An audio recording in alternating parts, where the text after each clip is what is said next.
Hello friends, आज की इस वीडियो में हम देखने वाले हैं सूचना तकनीकी का प्रयोग हम कक्षा शिक्षण तथा विद्यालय प्रबंधन के क्षेत्र में कैसे कैसे करते हैं और कहां कहां करते हैं।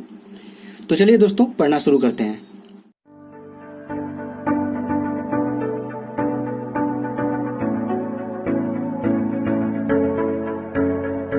हेलो फ्रेंड्स, मेरा नाम है रोशन और आप सभी का आपके अपने यूट्यूब चैनल रोशन की क्लास में एक बार फिर से बहुत बहुत स्वागत है। आज की ये वीडियो हमारी स्पेशली सुपर टेट 2020-21 के लिए है और ये हमारी जो कक्षा शिक्षण और तथा विद्यालय प्रबंधन के क्षेत्र में सूचना तकनीकी है, ये आपका एक चैप्टर है जो कि सूचना तकनीकी का जो सिलेबस है उसमें ये सेकेंड चैप्टर है। तो इस चैप्टर को भी हम बहुत डिटेल में देखेंगे क्योंकि हम यहाँ पे मैंने पहले ही बताया था कि कभी भी आपका कंप्यूटर सूचना तकनीकी में एक चैप्टर है आपका सुपर टेट में कंप्यूटर और इंटरनेट। अभी तक जो दोनों साल प्रश्न आए हैं उन्हीं दोनों चैप्टर से आए हैं और आपके टोटल चैप्टर हैं यहाँ पे 6। तो ऐसा नहीं है कि हम बस वही 2 चैप्टर पढ़ेंगे, हम बाकी के 4 चैप्टर भी पढ़ेंगे, जिसमें से मैंने आपको शिक्षण कौशल लास्ट वीक में आपको बता दिया है सारी डिटेल उसकी। और आज की इस वीडियो में हम देखेंगे इसका चौथा चैप्टर, यानी कि 3 चैप्टर हम पढ़ चुके हैं, आज का चौथा चैप्टर है। तो चलिए दोस्तों, अब शुरू करते हैं आज की वीडियो। यहाँ पे आप देख लीजिए, सबसे पहले यहाँ पे जानते हैं कि सूचना का अर्थ क्या होता है। यहाँ पे अगर हम सूचना तकनीकी का प्रयोग कर रहे हैं शिक्षण कौशल तथा विद्यालय प्रबंधन के क्षेत्र में, तो हमको सबसे पहले पता होना चाहिए कि सूचना क्या होता है, तकनीक क्या होता है। इन सब चीज़ों के बारे में हमको पता होगा, तभी हम इसका डिटेल जान सकते हैं कि इसका प्रयोग हम कैसे कैसे करते हैं। तो यहाँ पे देख लीजिए, लिखा गया है सूचना का अर्थ। सूचना का अर्थ होता है आंकड़ों का संग्रह करना और उनका आदान प्रदान करना ही सूचना है। यानी कि हम कोई अगर हमारे पास डिटेल है, कोई डाटा है, उसको हम एक जगह इकट्ठा रखते हैं। मान लीजिए इसमें रख दिया हमने किसी फाइल में, और उसके बाद उसको किसी दूसरे के साथ शेयर करते हैं। यानी कि मान लीजिए जैसे हमने यहाँ पे नोट्स बनाया, कोई कॉपी बनाई, मैथ की कॉपी बनाई, वो और किसी दोस्त के साथ वो मैथ की कॉपी शेयर कर दी। तो एक तरीके से हमने उस आंकड़े का संग्रह किया और उसको अपने दोस्त के साथ उसका आदान प्रदान किया। ये होता है आंकड़े का संग्रह करना तथा उसका आदान प्रदान करना ही सूचना कहलाता है। अब यहाँ पे देख लीजिए, एक यहाँ पे लिखा गया है इसका अर्थ, सूचना का अभिप्राय उन आंकड़ों से है जिन्हें किसी निष्कर्ष तथा तक पहुंचने के लिए काम में लाया जाता है। यानी कि यहाँ पे लिखा गया है, इसके हिसाब से सूचना का जो मतलब होता है उन आंकड़ों से होता है जिसका हम प्रयोग करके किसी रिजल्ट तक पहुंचने की कोशिश करते हैं।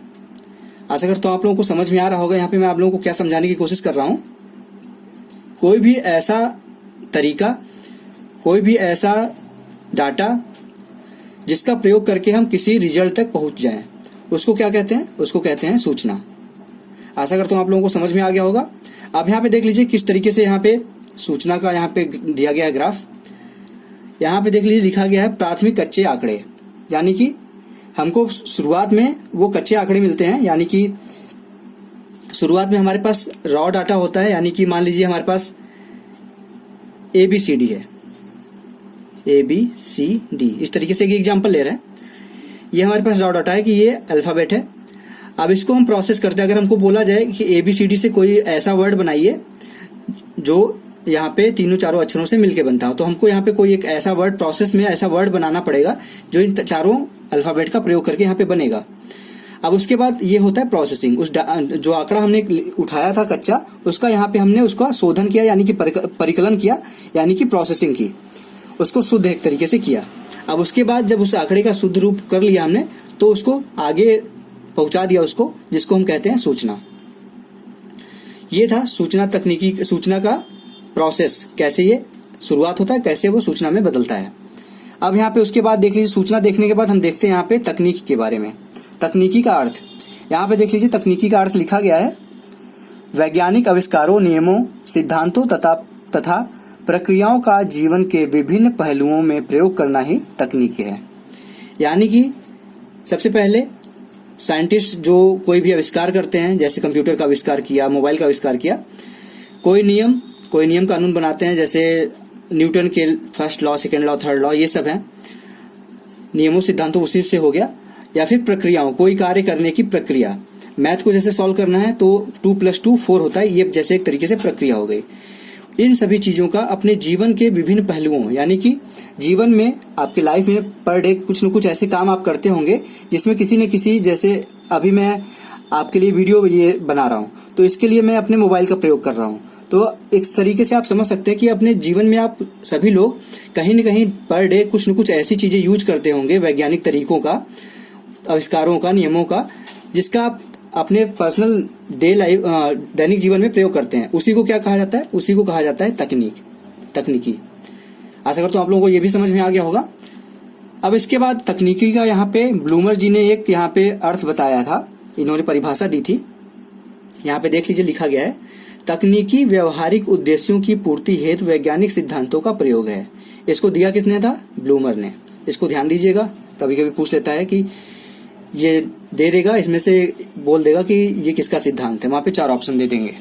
ठीक, तो यहाँ पे देख लीजिए, ब्लूमर जी ने कहा है कि तकनीकी व्यवहारिक उद्देश्यों की, व्यवहारिक उद्देश्य मतलब जनरल लाइफ में आपके जो भी काम पड़ते हैं उसकी पूर्ति के लिए हम वैज्ञानिक सिद्धांतों का प्रयोग करते हैं, उसी को तकनीकी कहते हैं।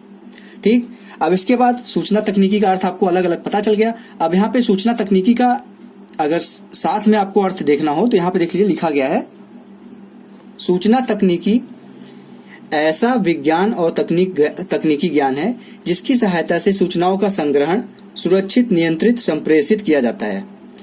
यानी कि सूचना तकनीकी जो है, सूचना आपको पता चल गया क्या होता है और तकनीकी पता हो गया क्या है। अब दोनों को मिलाने से क्या होगा, कोई हमारा जो सूचना होगा उसको तकनीक के माध्यम से हम अपने यूजर तक, यानी कि अपने, मान लीजिए जैसे आप शिक्षक हैं तो अपने छात्रों तक पहुंचाने की कोशिश करेंगे।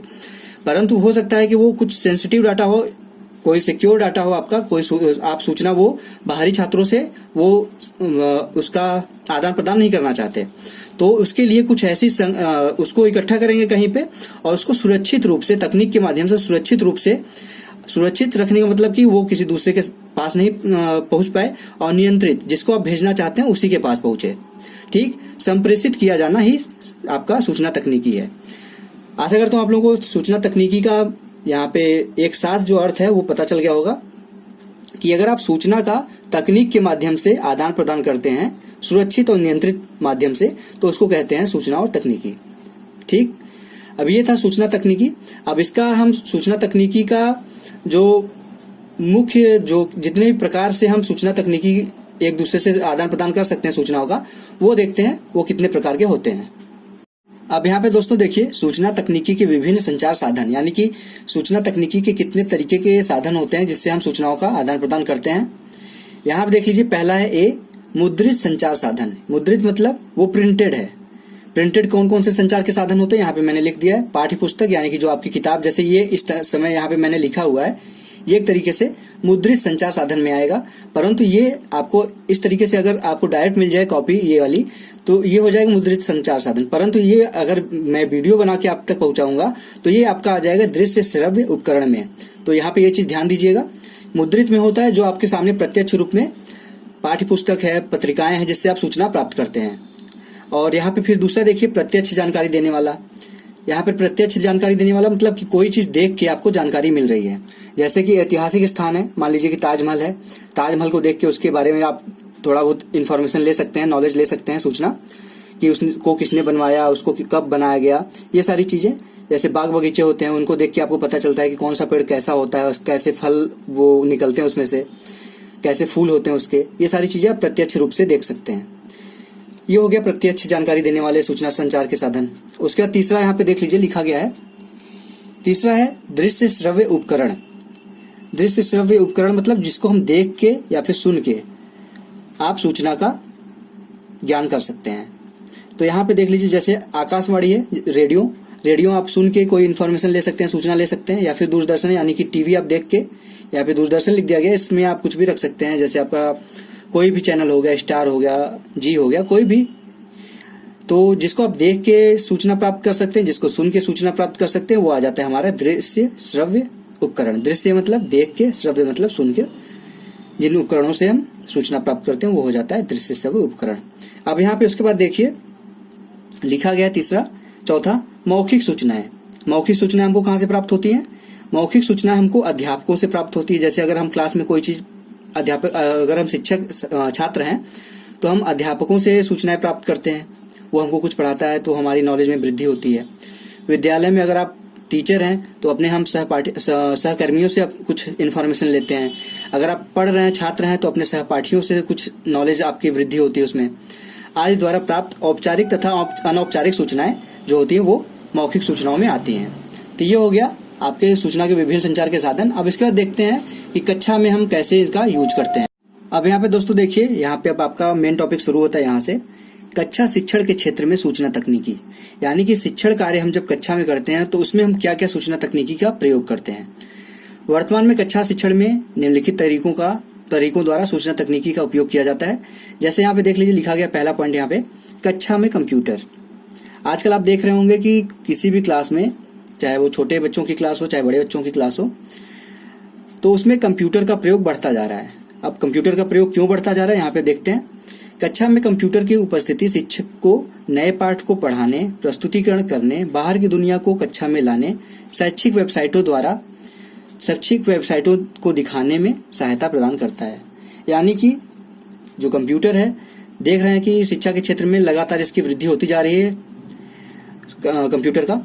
तो अगर कोई आप अपने ऊपर लेके देखिए कि अगर आप शिक्षक हैं, अगर आपके पास कंप्यूटर है और आपके छात्रों के पास भी कंप्यूटर है, तो अगर आपको कोई पाठ पढ़ाना है, अगर उनके पास, देखते होंगे कि आज की सबसे बड़ी समस्या है कि आप पढ़ाने जाते हैं कोई क्लास, तो वहाँ पे सभी बच्चों के पास बुक्स नहीं होती। तो अगर आपके पास कंप्यूटर है, अगर आपके पास ऑनलाइन कोई PDF वो चैप्टर है, तो आप सबके पास वो भेज सकते हैं, जिससे आपको पढ़ाने में आसानी होगी, प्रस्तुतिकरण करने में आसानी होगी। अब उसके बाद बाहर की दुनिया को कक्षा में लाना, मतलब कि अगर कोई ऐसी चीज बता रहे हैं आप कक्षा में जो प्रैक्टिकली आप दिखा के बताना चाहते हैं छात्रों को, प्रैक्टिकली दिखा के बताने में बच्चों को अच्छे से समझ में आता है, तो वो चीजें आप आसानी से, अगर आपके छात्रों के पास भी कंप्यूटर है, आपके पास भी कंप्यूटर है, तो उसको आप आसानी से दिखा सकते हैं। उसके बाद यहाँ पे है, देख लीजिए, शैक्षिक वेबसाइट दिखाने में सहायता। आजकल देख रहे होंगे कि बहुत सी ऐसी वेबसाइट्स बन रही हैं जो शिक्षा के क्षेत्र से जुड़ी हुई हैं। जैसे इस समय देख लीजिए, बायजूस है और वेदांतु है। ये सारी चीजें जो हैं वो आपके शिक्षा से जुड़ी हुई वेबसाइट्स हैं, एप्लीकेशन हैं।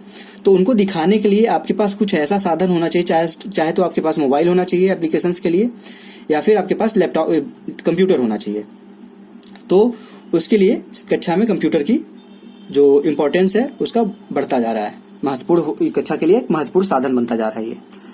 अब उसके बाद देखिए, दूसरा यहाँ पे है वायरलेस क्लासरूम माइक्रोफोन लिखा गया है। वायरलेस क्लासरूम माइक्रोफोन मतलब कि आप लोग देखते होंगे कि आजकल जो कक्षाओं में छात्रों की संख्या है वो दिन प्रतिदिन बढ़ती जा रही है। दिन प्रतिदिन बढ़ती जा रही है मतलब कि वहाँ पे अगर शिक्षक जिस तरीके से शिक्षण कार्य कर रहा था अभी तक, अगर 50 बच्चे हैं तो शिक्षण कार्य करने में उसको उतनी दिक्कत नहीं होगी। अगर वहीं पे उसके सामने 500 बच्चे आ जाए एक क्लास में, अगर 500 बच्चे आ जाएंगे तो उसको पढ़ाने में भी दिक्कत होगी, छात्रों को सुनने, कोई भी चीज अगर शिक्षक बताएगा तो शिक्षक को बताने में भी दिक्कत होगी, शोर हो रहा होगा। तो 500 बच्चे जहाँ पे बैठेंगे वहां शोर तो होना ही है, और जो छात्र हैं उनको सुनने में भी दिक्कत होगी। इसलिए आजकल जो क्लासरूम बन रहे हैं वो माइक्रोफोन से रिलेटेड, वहां पे माइक्रोफोन लगे रहते हैं सभी छात्रों के सामने। जैसे आपने देखा होगा कि क्लास में बच्चे बैठे हैं, उनके डेस्क पे माइक्रोफोन लगा हुआ है, उनके सामने एक कंप्यूटर रखा हुआ है, जिससे शिक्षक को कोई भी चीज अगर बात करना चाहता है किसी भी छात्र से तो वो डायरेक्टली बात कर सकता है उससे, और छात्र भी डायरेक्टली कम्युनिकेट कर सकते हैं शिक्षक से। देख लीजिए, यहाँ पे लिखा गया, छात्रों में आसानी से संवाद करने के लिए तथा छात्रों को भी शिक्षक को सुनने में आसानी होती वायरलेस क्लासरूम माइक्रोफोन के द्वारा। अब इसके बाद आता है हमारा तीसरा, शैक्षिक वेबसाइट। अभी मैंने बताया आपको शैक्षिक वेबसाइटों के बारे में। इन वेबसाइटों में छात्रों के उपयोग से संबंधित विभिन्न जानकारी, जैसे पाठ्यक्रम संबंधित जानकारी, होमवर्क संबंधित जानकारी, असाइनमेंट्स संबंधित जानकारी और क्विज आदि रहती हैं। अब जैसे अगर आपको कोई भी एग्जाम देना है, किसी भी चीज की जानकारी देना है, किसी का भी पाठ्यक्रम आपको देखना है, जैसे कि अगर आप 10th क्लास कर रहे हैं, तो अगर 10th क्लास का आपके पास सिलेबस नहीं है तो आप शैक्षिक वेबसाइट्स पे जाएंगे, वहां पे PDF के फॉर्म में या फिर ऐसे रिटेन फॉर्म में लिखा रहता है कि आपका सिलेबस कक्षा 10 का मैथ, अगर आपका साइंस साइड से है तो आपका ये सिलेबस है, आर्ट साइड से है तो आपका सिलेबस ये है। इस तरीके से सारी जानकारी वहां पे रहती है। तो शैक्षिक वेबसाइटों की जो जरूरत है दिन प्रतिदिन बढ़ती जा रही है। वहां पे उनके लिए, आप अगर पर्सनली किसी स्कूल के लिए आप बात कर रहे हैं, किसी कक्षा के लिए बात करें, आजकल देख लीजिए जिस तरीके से लॉकडाउन चल रहा था तो उस समय आपको जो शैक्षिक वेबसाइटों की बहुत ज्यादा जरूरत पड़ रही थी, ऑनलाइन क्लासेस की बहुत ज्यादा जरूरत पड़ रही थी, जिससे इनकी जो इम्पोर्टेंस है, इनके महत्व हैं वो और भी ज्यादा जरूरी होते जा रहे हैं। वहां पे आप बच्चों को होमवर्क दे सकते हैं, असाइनमेंट्स दे सकते हैं उनको करने के लिए, कोई क्विज दे सकते हैं उनको करने के लिए, इसलिए ऐसी वेबसाइट्स बहुत ही इंपॉर्टेंट है। अब उसके बाद आता है लास्ट में हमारा टेली कॉन्फ्रेंसिंग। टेली कॉन्फ्रेंसिंग बहुत ही महत्वपूर्ण एक खोज है वैज्ञानिकों द्वारा। कक्षा शिक्षण के लिए। यहाँ पे देख लीजिए लिखा गया इस पद्धति ने शिक्षा प्रणाली में क्रांति ला दी है। दूर विदेश में बैठा कोई भी शिक्षक विश्व में कहीं भी किसी भी व्यक्ति के आमने सामने बैठकर उससे निकट जैसा संपर्क स्थापित कर सकता है। यानी कि इसकी वजह से जो टेलीकॉन्फ्रेंसिंग है, यानी कि वीडियो कॉन्फ्रेंसिंग भी इसको आजकल कहते हैं सब लोग, इसके माध्यम से यहाँ पे कोई भी शिक्षक, अगर मान लीजिए अमेरिका में है कोई शिक्षक, किसी क्षेत्र का वो माना जाना शिक्षक है, और आप इंडिया में, आप अमेरिका नहीं जा सकते उसे क्लास लेने, तो आजकल ऐसे फैसिलिटीज आ गई हैं टेलीकॉन्फ्रेंसिंग के जरिए, वीडियो कॉन्फ्रेंसिंग के जरिए, कि आप उससे मेल के द्वारा या चैट के द्वारा बात कर लीजिए कि आप क्लास लेना चाहते हैं उससे, और वो अगर राजी हो गया आपको क्लास देने के लिए वो शिक्षक, तो आप लाइव क्लास उसकी ले सकते हैं। तो ये सबसे ज़्यादा इम्पोर्टेंट यहाँ पे तकनीक का आविष्कार हुआ है, टेलीकॉन्फ्रेंसिंग। तो ये था दोस्तों 4 यहाँ पे दिखाया मैंने आपको कक्षा शिक्षण में के क्षेत्र में सूचना तकनीकी का जो प्रयोग है। और भी तरीके हैं, लेकिन जो मेन थे वो मैंने आपको दिखा दिया। आपको इतने में ही समझ में आ गया होगा क्या होता है।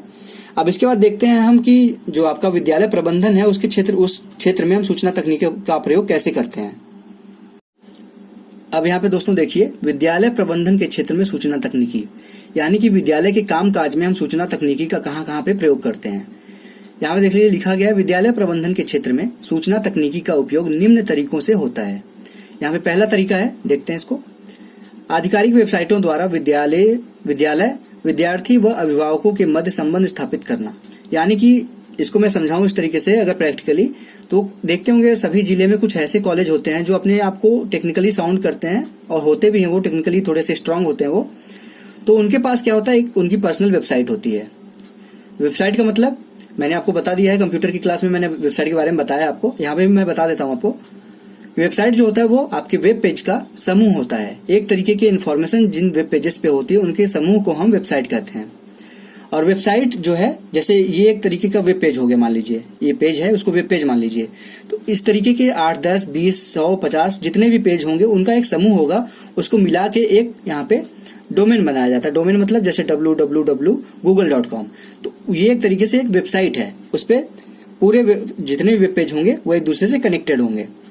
तो वेब पेजेस का जो समूह होता है उसको वेबसाइट कहते हैं। सभी विद्यालयों का एक वेबसाइट होता है जिसके माध्यम से वो विद्यार्थियों से तथा अभिभावकों से भी यहाँ पे संबंधित रहते हैं, उनसे मतलब टच में रहते हैं, जिससे कि इससे पता चलता है कि उनका छात्र जो विद्यार्थी है वो कितना अच्छा परफॉर्मेंस दे रहा है, वो अभिभावकों को डायरेक्ट बता सके। जैसे कि आपको पता है कि आजकल के अभिभावकों के पास टाइम नहीं रहता, इतना बिजी शेड्यूल हो गया सबका कि वो कॉलेज नहीं जा पाते अपने बच्चों का परफॉर्मेंस पता करने के लिए। तो वेबसाइट के माध्यम से उनको विद्यालय डायरेक्ट बता देता है कि आपके बच्चे का परफॉर्मेंस अच्छा है या खराब है। अब दूसरा देखते हैं, दूसरा बहुत इंपॉर्टेंट है यहाँ पे, अध्यापकों के वेतन, छात्रों में की उपस्थिति का रिकॉर्ड तथा ऑनलाइन प्रवेश सिस्टम का विकास। यहाँ पे अध्यापकों के वेतन के लिए पहले बहुत ढेर सारी फाइलें बनती थी, रजिस्टर बनते थे, जिससे अगर किसी के वेतन में कुछ दिक्कत आ गई तो दोबारा अगर 3-4 महीने बाद ऑडिट होता था, उसको खोजने में दिक्कत होती थी, थोड़ी सी टाइम लगता था उसमें। तो अब अध्यापकों के वेतन के लिए सूचना तकनीकी के माध्यम से सभी जितने भी विद्यालय उसमें कम से कम एक कंप्यूटर तो रहता है, जिसके अंदर सारे डाटा जो है वेतन से संबंधित, छात्रों से संबंधित, वो एक्सेल फाइल में स्टोर होती हैं। जिसका जब जिस महीने का वेतन देखना है वो आप जाएंगे कंप्यूटर में, आराम से एक फाइल में देख सकते हैं, एक्सेल के माध्यम से वहां पड़ा रहता है। उसके बाद दूसरा है छात्रों की उपस्थिति का रिकॉर्ड। यहाँ पे सूचना तकनीकी के माध्यम से हम छात्रों की जो उपस्थिति है उसका डायरेक्ट रिकॉर्ड जो है वो ऑनलाइन कर देते हैं, जिसकी वजह से छात्र का जो रिकॉर्ड होता है वो उसके अभिभावक डायरेक्टली देख सकते हैं कि उसका जो बच्चा है वो स्कूल जा रहा है कि नहीं जा रहा है, वो कितने दिन स्कूल गया महीने में, ये सारी जानकारी वहां से प्राप्त कर सकते हैं। और तीसरा है ऑनलाइन प्रवेश सिस्टम का विकास। सबसे इंपॉर्टेंट ये इस समय के लिए है, क्योंकि आप जान रहे हैं इसमें कोरोना की वजह से कॉलेज खुल नहीं रहे हैं, तो डायरेक्ट जो एडमिशन हो रहे हैं वो ऑनलाइन हो रहे हैं। अगर सूचना तकनीकी का विकास नहीं हुआ होता तो ऑनलाइन प्रवेश कैसे होते, आपको जाना पड़ता प्रवेश के लिए, जबकि उसकी वजह से, सूचना तकनीकी की वजह से आप घर बैठे प्रवेश पा जा रहे हैं जिस कॉलेज में आप चाह रहे हैं। फीस जमा करिए ऑनलाइन और आपका एडमिशन हो जाएगा। उसके बाद है यहाँ पे देख लीजिए तीसरा पॉइंट, परीक्षा परिणाम का इंटरनेट द्वारा प्रकाशन। आज से लगभग 10 से 12 साल 15 साल पहले जब परीक्षा परिणाम आते थे तो पेपर में सबके रिजल्ट आते थे। पेपर में आप रोल नंबर चेक करते थे, आप ढूंढते रह जाते थे 1-1 घंटे 2-2 घंटे, तब आपका परिणाम पता चलता था। परंतु आज आप इंटरनेट के माध्यम से सिर्फ अपना रोल नंबर डालिए, तुरंत आपका रिजल्ट आपके सामने हाजिर हो जाएगा। तो इस सूचना तकनीकी का एक देन ये भी है, इसमें आपका समय और धन दोनों बचता है। उसके बाद यहाँ पे देख लीजिए लास्ट है समय व धन दोनों का बचत। सूचना तकनीकी के माध्यम से समय का भी बचत होता है और धन का भी बचत होता है। जिससे यहाँ पे एक उदाहरण दे दूं मैं, आपके कॉलेज में कंप्यूटर लगा हुआ है, ठीक, कंप्यूटर मान लीजिए, ठीक है। अब उसके बाद ये माउस हो गया। कंप्यूटर में सारे डाटा आपके स्टोर हैं, ठीक, और अगर इसमें कितना आपका खर्च जाएगा, 10 से 20 हजार जाएगा, परंतु ये एक बार आप ले लिए तो आपका हमेशा काम करेगा। और यहाँ पे क्या होता था, अलग अलग तरीके की फाइल बनानी पड़ती थी, सभी को स्टोर करने के लिए ज़्यादा जगह की जरूरत पड़ती थी, और इसको देखने के लिए आपको एक से ज़्यादा शिक्षक की जरूरत पड़ती थी फाइलों को। जबकि यहाँ पे जो कंप्यूटर पे आप कंप्यूटर का प्रयोग करेंगे, यहाँ पे सिर्फ एक आपको प्रशिक्षित जो कंप्यूटर से थोड़ा सा जिसको नॉलेज होगा उसको यहाँ पे बस रखने की जरूरत है। एक शिक्षक यहाँ पे देख लेगा सारी चीज़ों को, और यहाँ पे एक शिक्षक नहीं देख सकता था। बच्चों की फीस से संबंधित, अध्यापकों का रिकॉर्ड और उनका ऑनलाइन प्रवेश, उनका प्रवेश अगर है, और उनके जो उनका उपस्थिति से संबंधित रिकॉर्ड है, वो सारी चीजें एक अध्यापक नहीं देख पाता था। इसके लिए अलग अलग फीस के लिए अलग होता था, रिकॉर्ड के लिए, उपस्थिति के लिए अलग फाइल होती थी, अलग शिक्षक होता था, तो उनको अलग अलग वेतन देना पड़ता था। यहाँ पे सिर्फ एक शिक्षक को वेतन देना है, तो यहाँ पे आपका धन भी बचा। और यहाँ पे अगर कोई डाटा आपको ढूंढना है, कोई इन्फॉर्मेशन, किसी की सूचना ढूंढनी है, तो यहाँ पे ज्यादा टाइम लगेगा। यहाँ पे सिर्फ आप उस जगह पे जाइए जिस जगह पे आप स्टोर किए डाटा, उस पे जाइए, क्लिक करिए, आपका स्टोर जो डाटा है वो आपके सामने खुल के आ जाएगा। तो समय की भी बचत होगी। तो ये था विद्यालय प्रबंधन के क्षेत्र में सूचना तकनीकी। और भी इसके बहुत से कार्य हैं सूचना तकनीकी का विद्यालय प्रबंधन में, परंतु यहाँ पे मैं आपको बेसिक बता रहा था। यहाँ पे जितनी भी चीजें महत्वपूर्ण थी वो सारी मैंने आपको बता दी हैं। आशा करता हूँ आपको ये पसंद आया होगा, आपको समझ में आया होगा। मेरा मेन उद्देश्य है आपको समझ में आए, इसलिए मैं बहुत ही आसान तरीके से आपको पढ़ाने की कोशिश करता हूँ। और अगर आप लोगों को बस इतना काम करना होता है कि अगर आप लोगों को वीडियो पसंद आती है मेरी, तो उसको लाइक कर दिया करिए, और साथ ही साथ अपने दोस्तों के साथ इस वीडियो को व्हाट्सएप के जरिए, फेसबुक के जरिए, किसी भी माध्यम से इसको शेयर करिए उनके पास, और उनको भी पढ़ने के लिए प्रोत्साहित करिए कि सुपर टेट की तैयारी अभी से करना शुरू कर दें। 1 साल का टारगेट बनाएं, अगले साल आप 120 प्लस का टारगेट बना के चलें और निकालें सुपर टेट। तो दोस्तों, रोशन की क्लास यूट्यूब चैनल को सब्सक्राइब कर लीजिए अगर अभी तक सब्सक्राइब नहीं किए हैं, और साथ ही साथ बेल आइकन पे भी क्लिक कर लें। तो दोस्तों, मिलते हैं नेक्स्ट वीडियो में, तब तक के लिए आप लोगों का बहुत बहुत धन्यवाद। जय हिंद, वंदे मातरम।